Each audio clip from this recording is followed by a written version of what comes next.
안녕하세요. 반갑습니다. 여러분의 국사 완성자 유산입니다. 너무 반갑습니다, 선생님들. 좋고요. 지금까지 이제 근현대사 잘 배우셨던 거 너무나 정근대사 파트 감사드리고요. 지금 시간부터 우리 근현대사로 또 선생님들 찾아뵈면서 저희 이제 최근의 역사 어떻게 진행되었었는지 말씀드리면서 가보도록 하겠습니다. 우리 이제 근현대사의 시작을 뭐 여러 가지 관점에서 보지만 우리가 흔히 누구 정도로 보냐면 1863년으로 보는 게 일반적입니다. 1863년. 요 앞에 시기까지는 무슨 시대였었죠? 여러 번 말씀드렸지만 세도 정치 시기였었고요. 자, 이러한 세도 정치 시기에서는 농민들이 수탈을 당했었고요. 이 수탈로 대표되는 것이 무엇이 있었다고 했습니까? 맞습니다. 삼정의 문란이 있었다. 자, 이러한 체제를 바꾸어 놓을 뭔가 구세주가 있었을까요? 조선시대 땐요? 있었습니다. 그가 누구냐? 흥선대원군입니다. 사실은 제가 쓴 책이 하나가 있습니다. 지금 요 강의를 찍을 때는 아직 나오지 않았는데요. 이제 아마 지금 강의를 들으실 때 좀 나올 겁니다. 그래서 아직 이름도 사실 정해지지 않아서 제가 근현대사 인물 8명 만나서 인터뷰했던 거예요. 근데 그 중에서 이제 제가 좀 만나고 싶었던 것들, 이 사람의 역사는 좀 더 지켜봤으면 좋겠다 이렇게 생각하는 사람들 제가 만나서 쭉 한번 책을 썼던 게 있는데요. 첫 번째 인터뷰 대상이 누군다? 흥선대원군입니다. 흥선대원군. 선생님들이 좀 오해를 먼저 하나 간단히 좀 정리해드리자면 흥선대원군이 뭐 파라코였다, 이렇게 뭐 상갓집 개였다, 뭐 이런 평가 있지 않습니까? 사료적 근거는 없습니다. 김동인의 소설에서 그게 잘못돼서 이제 확대되면서 그렇게 된 것인데요. 그런 적은 없었고요. 실제로 흥선대원군은 그 왕실 종친 중에서도 당시에도 아주 어느 정도의 그런 자리를 차지하고 있었었고, 뭐 상갓집의 개처럼 파라코 역할을 했었던 적은 없었습니다. 어쨌든 그거 하나 해주고요. 또 하나 흥선대원군은 흥선대원군을 평가할 때 여러 가지의 평가가 있습니다. 그런데 저는 이렇게 평가하고 싶어요. 우리나라 전체 역사에서 가장 정치력이 좋았던 인물 한 명 대라? 그럼 전 흥선대원군 뽑겠습니다. 왜 그러냐? 그는 조선 왕들이 수십 년 동안, 수백 년 동안 하지 못했었던 그 많은 것들을요, 단 10년에 딱 정리해버려. 이게 63년부터 73년까지 10년 동안 집권하거든요. 12살이었었던 자신의 둘째 아들 고종이 왕이 되면서, 우리 승복이가 왕이 되면서 이하응은 흥선대원군. 원래 대원군이라는 말은 나는 왕이 아니었지만 내 아들이 왕이 됐을 때 붙여주는 이름을 대원군이라고 하거든요. 그런데 조선 역사에서 대원군이 4명이 나옵니다. 그 중에서 이제 맨 마지막 대원군이 흥선대원군인데, 근데 살아있을 때 대원군이라는 호칭을 들은 사람은 유일한 사람입니다. 그래서 그가 그러한 것을 바탕으로 정치를 펼쳐 나갑니다. 흥선대원군 하면 일단 가장 크게 두 가지가 있겠죠. 무엇보다 실추돼 있었던 왕권을 강화시켰던 인물. 이것이 하나가 있겠고요. 그 다음엔 삼정의 문란으로 대표되는 당시의 민생을 안정시켰던 그 정책들. 바로 이게 되는 거 아니겠습니까? 이렇게 되면서 이제 정치권을 이제 바꿔 놓게 되었습니다. 자, 하나씩 한번 가보도록 할게요. 흥선대원군의 왕권 강화 정책. 여러 가지로 한번 보도록 하겠습니다. 대표적으로 가장 먼저 뭐가 있습니까? 이 세도 정치 때 가장 심한 게 갖고 있었던 게 뭐가 있었냐면 비변사가 있었거든요. 원래 비변사는 국방 문제를 받는 임시기구였었는데요. 그게 시간이 지나면서 상설기구가 되고 시간이 더 지나면서 최고 권력기구가 됩니다. 비변사는 국방 문제뿐만 아니라 시간이 지나면서 무슨 일들까지 하게 됐었냐면 뭐 세자빈의 간택 문제라든가 이런 것까지 여기서 다 결정하는 거예요. 문제가 많잖아요. 정상적인 조선은 그 정치 구조가 있는데, 그래서 비변사를 어떻게 합니까? 혁파시켜버립니다. 없애버려요. 그런데 이들이 갖고 있었던 어쨌든 그 기능들이 있었을 거 아니에요. 정치적인 기능, 군사적인 기능, 요 이제 두 가지가 가장 중요했을 거 아닙니까? 그래서 정치적인 기능은 다시 누구한테 돌려주냐면 의정부한테 돌려주고요. 군사적인 기능은 당시 삼군부라고 기능에 다시 이제 돌려주는, 비변사를 없애면서 다시 이제 확대시켜 나갔던, 당시 비변사를 없애는 것만 해도 상당한 일이었습니다. 그런데 그는 여기서 그치지 않고요. 제가 볼 때는 진짜 어마어마한 일입니다. 1000개 정도에 있었던 서원을 줄여나갔었던 영조가 있었다고 그랬죠. 600개로 줄였다고 했으면 400개 줄일 때도 막 영조가 너무 힘들어 했었어요. 그런데 흥선대원군은요, 이렇게 합니다. 공자가 다시 살아난다 할지라도, 그러니까 유학의 최고 우두머리 공자 아닙니까? 공자가 다시 살아난다 할지라도 백성들을 포갑하는 것은 난 용서하지 않겠다 라고 하면서 뭘 정리해 나갑니까? 서원을 정리합니다.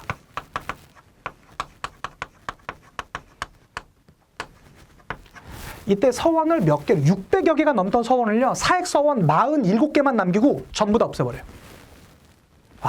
대단합니다. 이거는 조선 왕 그 누구도 못했어요.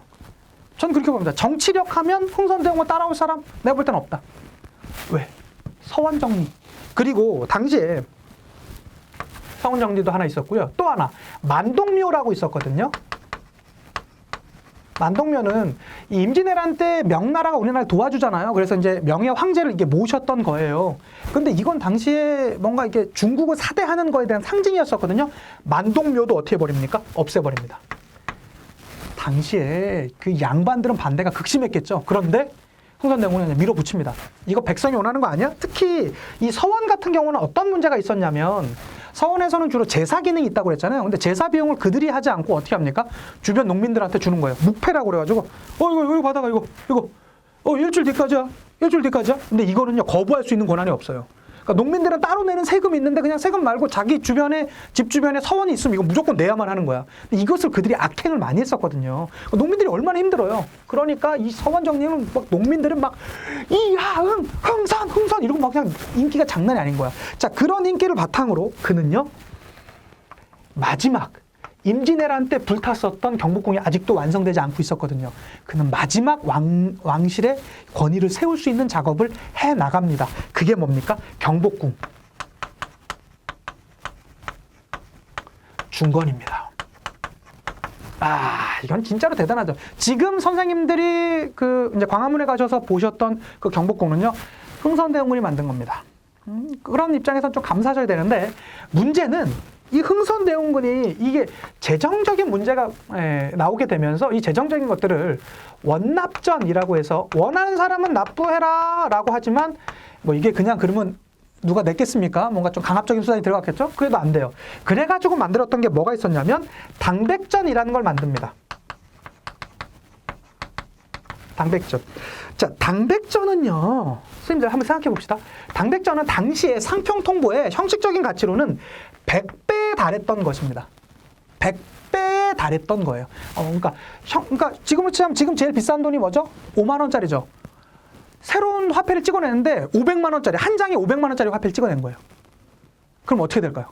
시간이 지나면서 이거 물가 상승입니까? 물가 하락입니까? 요게 어마어마한 물가 상승으로 나오게 되면서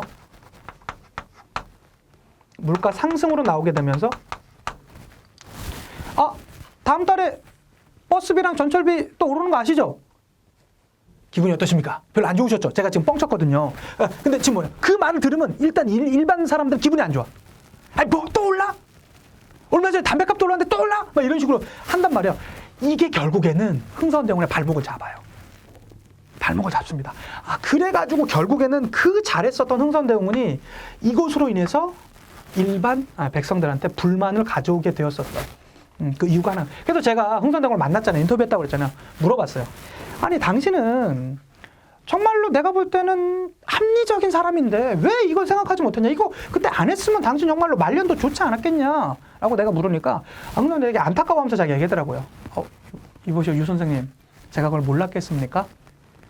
사실 그거 아십니까? 경복궁이 2번이나 불탔던 거? 짓는 과정 가운데 거의 완공돼 가는 거야. 완공률이 막 80% 가까이 돼요. 근데 큰 불이 나서 거의 다시 시작했대요. 그러니까 재정적인 문제가 또 발생한 거죠. 또 다시 거의 지어가. 한 7, 80% 정도 또 불이 나요. 그래갖고, 그러니까 3번을 진 거야. 그러니까 얼마나 힘들었겠어요. 그리고 사실 경복궁 중건하면서 큰 나무들이 필요할 거 아니에요. 그러니까 양반들의 묘지림 이런 것들을 이제 가져오게 되면서 양반들도 불만, 일반 백성들 물가 상승에다가 이것도 누가 져요?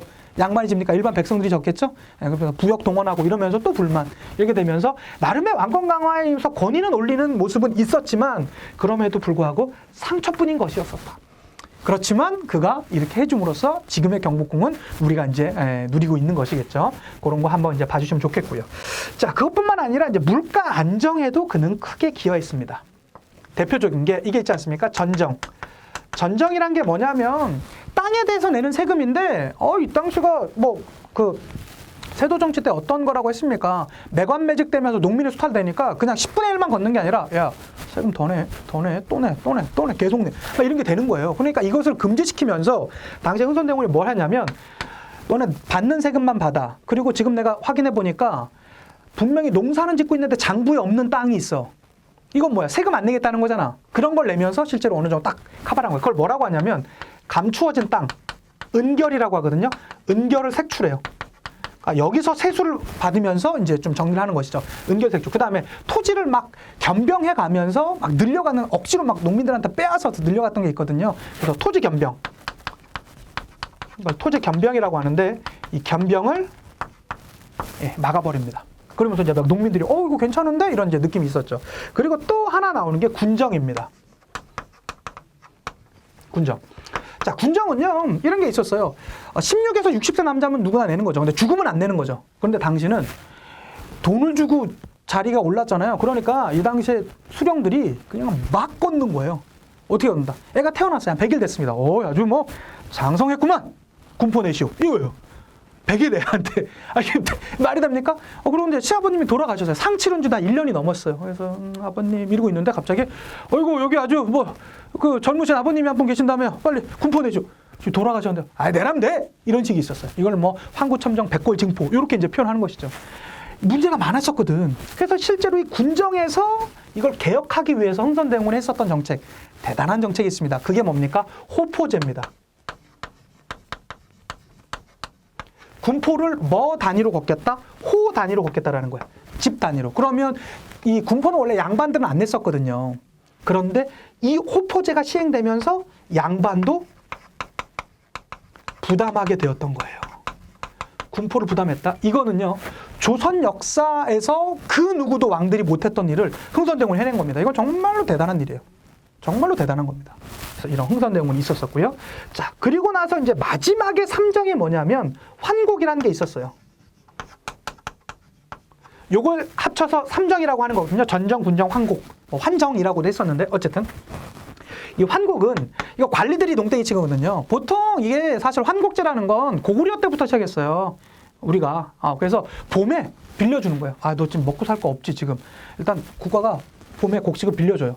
그러면 이제 걔가 농사를 열심히 질 거 아니에요, 일반 백성이. 그래서 이제 가을에 추수를 하면 조금의 이자, 한 10분의 1 정도의 이자만 해갖고, 잘 썼습니다. 이렇게 이제 갖다 내는 그런 제도 있었는데, 이걸 관리들이요, 자신들의 재산 증식의 수단으로 사용합니다.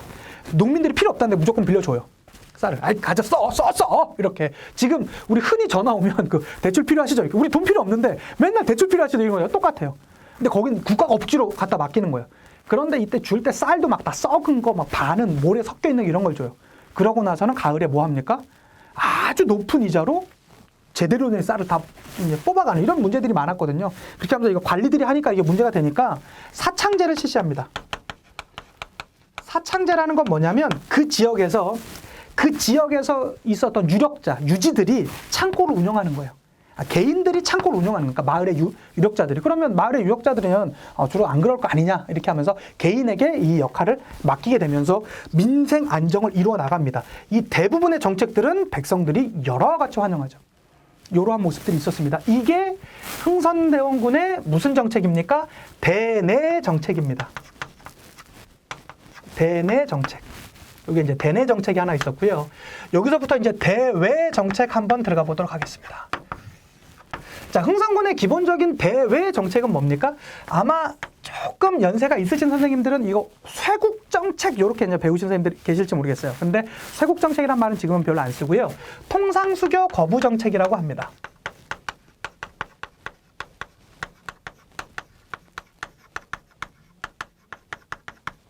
통상수교 거부정책이라고 합니다. 여기서 이제 한번 말씀을 드리자면 이게 언제냐면 통상수교 거부정책이 이제 나오게 된 게 1866년부터입니다. 여기에 있는 거는 이게 다 1863년부터 66년까지 했다는 의미가 아닙니다. 그냥 이게 흥선대원군이 10년 동안 이렇게 이제 진행하면서 했던 내용이고, 여기서부터는 이게 연도가 중요하기 때문에 다시 제가 연도를 쓴 겁니다. 그거 한번 이제 봐주시면 좋겠고요. 자, 1866년에 무슨 일이 있었냐? 병인 박해라는 게 있었습니다. 병인 박해가 있었어요. 병인 박해. 병인 박해는요, 프랑스 신부 9명, 그 다음에 신도 8,000명을 죽인 사건입니다. 제가 흥선대원한테 물어봤어요. 흥선대원님, 당신 왜 그러셨습니까? 제가 판단하건대 당신은 이때부터 당신의 합리성에 문제가 생겼습니다. 라고 얘기했어요. 흥선대원 인정하더라고. 날카롭다고. 말씀 날카로워. 나도 어쩔 수 없었어. 라고 말해요. 그런 거 있잖아요. 우리가 학교 다닐 때 보면, 제가 저 여자애를 좋아해요. 나 쟤 좋아하는데 아무도 말을 안 했어. 근데 제 눈치 없는 친구가 와서 그래요. 유성환, 야, 너 쟤 좋아한다며! 라고 한마디요. 그러면 제가 뭐라고 합니까? 아니야! 또 입담으로, 아니야! 라고 하면 좋아하는 거죠. 거의 그렇잖아요. 우리 학교에서 보면 거의 그렇잖아요. 흥선대원은 그랬어요. 원래 흥선대원군의 딸, 아내, 전부 다 천주교 신자입니다.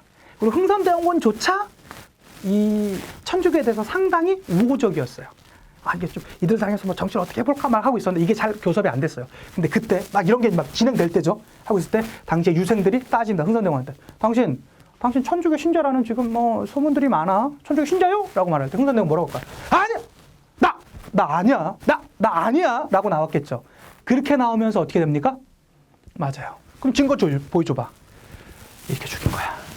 이때부터 흥선대원군은 그가 갖고 있었던 합리성과는 거리가 먼 모습을 보입니다. 내가 볼 땐 되게 안타까워요. 그래서 이게 병인 박해입니다. 이게 프랑스랑 관련 있다고 그랬죠? 프랑스의 신부 9명, 우리나라 신도 8,000명을 죽여. 여기가 그래서 그 절두산이라고 있잖아요. 양화진 가면 그 절두산 있잖아요. 거기서 이제 목을 잘랐던.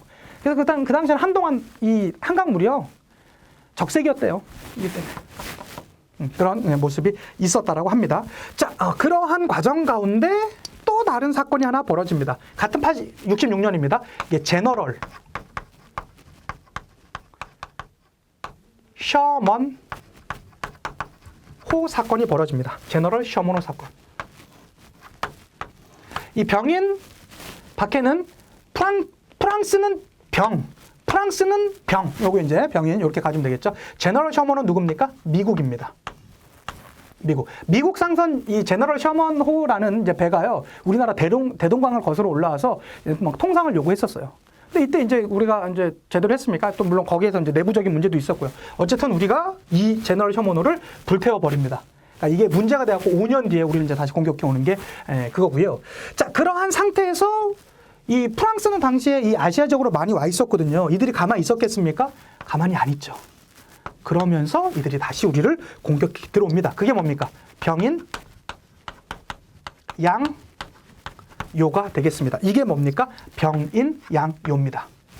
이 병인 박해로 인해서 이들이 우리나라를 공격해 왔습니다.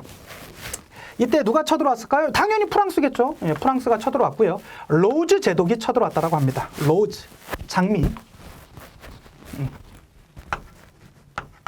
로즈 제독이 이제 쳐들어왔었고요. 어디로 쳐들어왔습니까?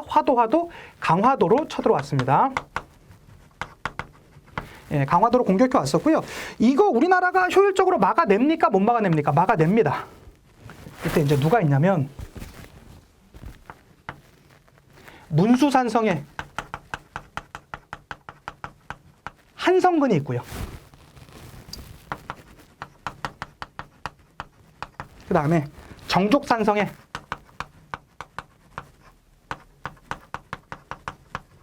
양헌수가 있습니다. 수가 어쨌든 막아냈습니다. 그런데 실제로 우리가 이제 어느 정도의 막아내긴 했었지만 이때 이들이 퇴각하면서 가져갔었던 게 있죠. 그게 뭡니까?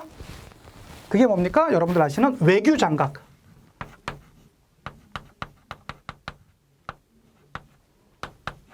각 도서를 약탈해 가죠.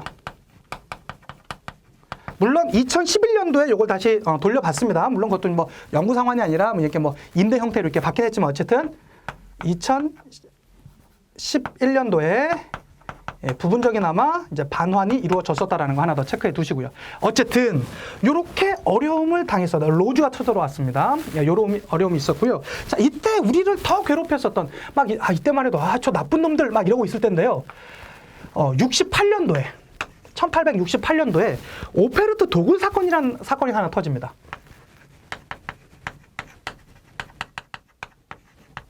오페르트, 엄밀하게 따지면 도굴 미수 사건입니다. 이 오페르트 도굴 미수 사건이라는 건 무슨 사건이냐? 사실 여기서는요 여러 가지 이제 사람들, 원래 오페르트는 독일 사람이거든요. 독일 사람뿐만 아니라 이제 누구도 이제 다시 이제 들어가게 되냐면 미국이랑 프랑스 사람들도 여기에 이제 같이 참여하게 됩니다. 독일, 미국, 프랑스 이런 사람들이 같이 참여해요. 근데 이들이 이제 막 고민한 거예요. 야, 이게 보니까 한국 사람들은 말이야 뭔가 이 조상의 묘나 이런 거 되게 중요하게 이런 것 같아. 그럼 우리가 뭔가 이들을 뭐 하면서 돈 좀 벌어봐야 되지 않겠어? 그러면 지금 조선 내 가장 힘 있는 사람이 누구지? 흥선대원군이지. 그래? 그럼 흥선대원군의 아빠 묘가 뭐야? 남원균 거기 충청도에 있어. 충청도원에 있어. 라고 하면서 이 오페르트 도굴 미수 사건이라는 건 뭐냐면 남영군의 묘. 그러니까 흥선대원군의 아버지, 지금의 왕의 할아버지, 이 남영군의 묘를 도굴 하기 위한 그런 이제 사건이었습니다. 그러니까 국제 도굴단이 독일, 미국, 프랑스의 국제 도굴단이 이 남영군의 묘를 도굴하기 위해서 왔어요. 근데 흥선대원군이 이게 머리가 비상합니다. 실제로 이게 들리는 이야기에 따지면 흥선대원군이 이제 자기 아들이 왕이 아닐 때 보니까 아버지의 묘를 이장해야 되겠는데 너무나 여기가 명당이래요. 그래갖고 자신이 엄청나게 많은 돈을 주고 거기를 이제 했습니다. 근데 누가 그러더래요. 이거 여기 왕이 날 묘다. 이렇게 이제 얘기를 하니까 자리다. 그렇게 얘기하니까 야 그럼 이거 누가 여기 노리지 않겠냐? 그래갖고 자신의 아버지를 아주 깊이 묻고요. 어떻게 하냐면 그 위에 석회가루를 뿌립니다. 어마어마하게 뿌렸대요. 석회가루. 지금의 석회가루가 뭐죠? 시멘트. 거기도 부족해서 그 위에 철물을 쭉 한번, 그러니까 강철을 쭉 한번 묻은 거예요. 그러니까 이게 아주 시간이 많이 걸린 거 이제 캐낼 수 있겠지만 단기간은 안 돼. 근데 도굴이란 건 뭐예요? 단기간에 딱 치고 빠져야 되는 거잖아요. 이들이 왔다가 어떻게 됩니까? 하는 거야. 야, 빨리. 띵. 이게 뭐야? 띵. 왜? 위에가 쇠잖아. 그리고 쇠를 걷어낸들 그 밑에 시멘트로 쫙 돼 있는데 이걸 어떻게 말 거예요? 그래서 결국에는 미수로 끝난 사건이에요. 문제는 이게 알려지게 되면서 저 서양 놈들은 말이요. 뭐 엄마 아빠도 없나 봐. 이거 뭐 어떻게 돼? 이거 금수 같은 놈들이네 이거 이러면서 우리의 척화 사상이 점점 고조되고 있었습니다. 그런데 이제 뒤늦게 1871년도에요. 71년도에 요게 이제 알려지게 되면서 미국이 우리나라를 다시 공격해 옵니다. 그게 뭐예요? 신미양요입니다. 신미양요입니다. 자, 이 신미양요는요, 일단은 누가 들어왔다고요? 누가 쳐들어왔다고요? 미국입니다. 신미양요는 미국이겠죠. 신미양요는 병인양요는 프랑스. 병인양요는 프랑스. 신미양요는 미국. 이렇게 이제 되는 것이죠. 요때 이제 쳐들어왔던 사람이 누구냐면 로저스 제독입니다. 로저스. 제가 요거 구분해 드릴게요. 이게 조금 어렵게 나오는 문제에서는 여기 로즈 제독이냐 로저스 제독이냐 요 공부에서 문제가 나오거든요. 로즈, 프랑스 하면 유명한 거 선생님들 혹시 여행 가시면 프랑스 하면 뭐 사오십니까? 향수 사오죠? 향수는 무슨 향수예요? 장미향수제, 로즈. 좋잖아, 프랑스. 로즈 있고요. 로저스는 제가 하나이글스 팬이거든요, 선생님들. 하나이글스 뭐 최근에 이제 올해는 좀 이제 희망이 있지만 한번 해볼만 하다. 뭐 아직 지금 야구 개막 전이니까. 그런데 이 선수 빠져나가고는 절로 빠져나가면 정말로 저 야구 보기 진짜 힘들었습니다. 제가 그 유명한 보살 팬 아니겠습니까? 그 보살들 아니겠습니까? 보살. 그가 누구? 유현진 선수가 어디로 갔죠? LA? 다저스로 갔는데 이들은 로저스 비슷하잖아요. 그냥 미국으로 갔다. 미국에 LA 다저스가 있잖아요. LA 로저스 뭐 이렇게 그냥 어쨌든 로저스 제독 뭐 이렇게 이제 해주셔도 되겠고요.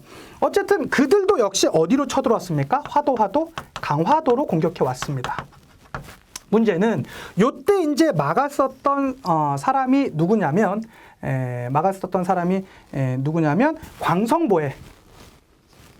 광성보에서 어제연이라는 장군이 이것을 막아내게 됩니다. 어제연이라는 장군이 막아내게 되었습니다. 자, 그러면 선생님이 너무 헷갈려요. 문제는 이렇게 나오거든요. 문수산성의 한성근, 정족산성의 양원수, 광성보의 어제연 이런 식으로 이제 좀 헷갈리게 나와요. 근데 요 앞자만 한번 따볼까요? 정양, 문수산성의 문한 이렇게 하지 말고 문성군으로 갑시다. 이렇게 되면 예전에 그것이 알고 싶다 기억나십니까? 그것이 알고 싶다. 지금은 김상중 씨가 하지만 원래 그것이 알고 싶다 누굽니까? 문성근 씨죠. 문성근 씨랑 친구가 강화도로 놀러를 갔대요. 강화도. 여기도 강화도. 강화도 하면 바닷가잖아요. 뭐 드셔야 되겠죠. 뭐 드실래요? 회지, 회. 지금은 회야. 회 먹어야 돼. 여기서 뭐 불고기요 이러면 안 돼요. 회 드셔야 돼요. 회를 뭐 드셔야 될까요? 광어를 드셔야 돼요. 광어. 그러니까 문성근 씨랑 친구가 광어를 먹는데 너무 문성근 씨가 많이 먹는 거야. 막 먹는 거예요. 그래서 친구 한마디 했대요. 야, 문성근, 너 진짜 광어 진짜 정량만 먹어라. 다시 말씀드려요. 좋으면 쓰시고 아니면 안 쓰시면 돼요. 다시 한번요. 문성근 씨가 광어를 너무나 많이 먹길래 야, 문성근 너 정량만 먹어라. 그래서 다시 한번요. 문수산성의 한성근, 정족산성의 양원수, 광성보의 어제연. 어쨌든 이렇게 우리가 막아냈습니다. 문제는 요게 이제 끝나게 되면서 요게 이 신명효까지 끝나게 되면서 우리의 이 척화 의지가 더 많이 나오게 등장하게 되었었죠. 그래서 전국 각지에 무엇을 세우게 되었었다? 화비 척화비를 이제 세우게 되었었다라는 거, 요것도 하나 더 기억해 두시면 좋겠고요. 척화비를 만들었다라는 거, 요것도 하나 기억해 두셨으면 좋겠고. 자, 그런데 시간이 지나면서 흥선대원군은요 실각하게 됩니다. 73년입니다. 그가 누굽니까? 최익현의 상소로.